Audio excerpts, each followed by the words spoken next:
Kembali lagi di Rabu Live. Yang mau kepo saksikan gosip-gosip hari ini, selamat menonton. Yuk, Ganjeng gimana melihat permasalahan polemik donasi Agus ini? Udah sampai beberapa lawyer nih saling melapor dan menemani kasus Agus ini dan berujung ribut lah, saling melaporkan pihak Novi juga melaporkan pihak Agus. Seperti apa sih Ganjeng melihatnya? Ya baik, rekan-rekan media, kalau saya kan tidak melihat dalam substansi hukumnya ya, tapi hukum itu kan tidak harus melaporkan orang ya kan, ataupun memenjarakan orang. Jadi yang perlu digunakan adalah hukum itu harus menggunakan hati nurani. Jadi melihat sesuatu, saya tidak akan menyebut siapapun itu dalam polemik saat ini, tetapi seorang lawyer itu harus bijak dalam melihat satu perkara. Jangan sampai ada seseorang, misal ada seseorang yang korban, ini jangan dijadikan suatu objek. Ini tidak bagus untuk kita sebagai profesi lawyer. Lawyer itu kan suatu kemuliaan, kehormatan. Karena apa? Kita itu seorang profesi. Jadi melihat sesuatu perkara, ini ada korban ini. Jangan sampai lawyer memang mempunyai wewenang, mempunyai kuasa untuk melakukan upaya hukum membela baik yang salah ataupun yang benar.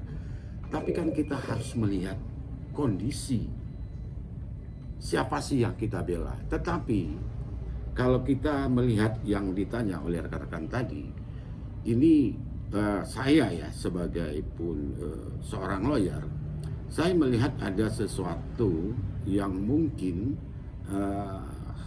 saya tidak tahu di dalamnya, tapi kok ini tidak selesai sampai kapan tidak selesai? Ini kan lucu kan kalau kita melihat. Nah, cuman yang saya harapkan untuk rekan-rekan lawyer yang sedang menangani perkara yang sangat viral ini jangan ditarik terus-menerus. Kasihan. Ini akan menjadi apa ya? Saya katakan suatu contoh kepada publik yang kurang baik tanda petik kan, karena ini semestinya para lawyer itu bisa menahan diri. Ini kuncinya itu. Bisa menahan diri agar bisa memberi edukasi kepada masyarakat bagaimana lawyer yang profesional dalam menangani satu perkara. Itu penting. Karena saya mengingatkan juga, hati-hati bahwa lawyer itu ada kode etik. Tidak boleh saling menjelekkan. Di situ juga ada kode etik, bisa nanti kena sanksi pencemaran nama baik, kan begitu. Kenapa? Makin banyak kita bicara, bisa-bisa perkataan kita itu terselip bisa salah. Nah, ini akibat hukum kalau kita bicara tidak hati-hati, kan begitu. Jadi sekarang ini memang lagi sangat ramai ya kan. Kalau kita bicara misalnya Agus ya, kalau kita bicara Agus yang ditanyakan kemarin, yang saya lihat kan antara Farhad dengan Densu kan sudah diselesaikan oleh Kementerian Sosial. Ini sangat luar biasa. Saya lihat pun Farhad, saya lihat pun Densu itu kan sudah cool down untuk menyelesaikan ini. Bayangkan, kita bayangkan persoalan yang seperti ini sampai Menteri Sosial yang harus turun tangan untuk menyelesaikan ini. Seharusnya kita selaku lawyer, mohon maaf, bercermin muka. Ini sudah selesai sebenarnya, ya kan? Artinya kita harus bercermin dong, ya kan? Jangan sampai ini melihat sekarang kasihan. Semestinya yang sebaiknya, ini menurut saya ya, korban diobati. Ini yang lain-lain ini cool down dulu, ya kan? Karena ini jadi tontonan publik kurang baik kalau ini jadi tontonan terus-menerus ya. Saya melihat juga, ya ampun, saya sendiri sampai jidat kepala. Gitu ya. Saya sendiri sampai lihat juga, saya lihat juga Bang Onman, saya ingatkan, cool down you sudah senior, sudah populer, ya kan? Udahlah, harusnya dia lebih negarawan itu Bang Onman Faris ya, menasihatin yang muda-muda, ya kan? Bukan levelnya lagi, itu sudah cool down and sabar, umur sudah 60-an, tinggal kapan lagi kan?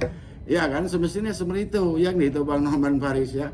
Jadi saya rasa tidak perlu lagi lah, ya kan, kita bukan memanas-manaskan suasana kan, memang suasana sudah panas nih, ya kan. Jadi saya melihat juga, saya minta kepada Mas Agus, ya kan sudah diselesaikan, ya kan, walaupun ada hak-hak, karena kalau bicara hak itu bicara hukum. Jadi tidak semua hak itu, hak Agus itu dibawa kerana hukum. Kan ada penyelesaian di luar, di dalam pengadilan dan di luar pengadilan. Ini, ya kan, nah sekarang apa yang terjadi? Ya kan, siapa yang susah? Ya kan, awalnya ingat, awal pertama niatnya baik. Itu harus dipetik dulu. Sesuatu yang baik itu harus dipetik sama Mas Agus dulu. Siapa sih yang mengenalkan Agus ini di depan publik? Siapa yang mengenalkan? Apapun itu, setitik apapun itu, orang yang mengenalkan Agus ini publik punya jasa besar. Nah, ini hati-hati, jangan kita lupa kacang kepada kulitnya. Ini nasihat saya untuk Mas Agus. Karena siapa?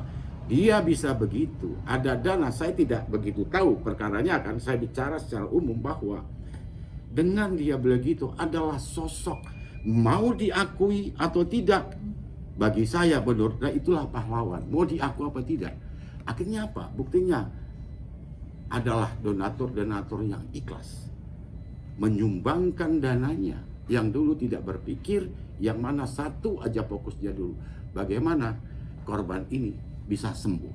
Itu yang dipikirkan oleh donatur. Dan tentu kalau tidak ada penggerak, dari mana dananya dapat keluar? Pasti ada penggerak. Nah, ini penggerak inilah cukup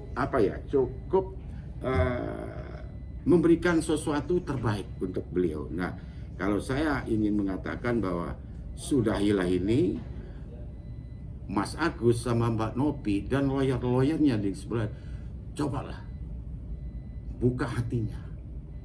Jangan menggunakan kepala yang panas, ya kan, tidak akan selesai. Usahakanlah mereka ini duduk berdampingan secara dewasa. Kalau memang niatnya baik, saya rasa pasti bisa dipertemukan. Kalau memang nih haknya, berikan. Kalau memang haknya ini, berikan, karena itu hak. Jangan hak sesuatu itu harus dibawa ke ranah hukum. Nah ini, kan ini ada niat orang baik, yang satu mungkin ya, saya tidak tahu persis salah gunakan, ini kan masih bisa dikomunikasikan atau dimusyawarahkan dengan baik. Mungkin itu.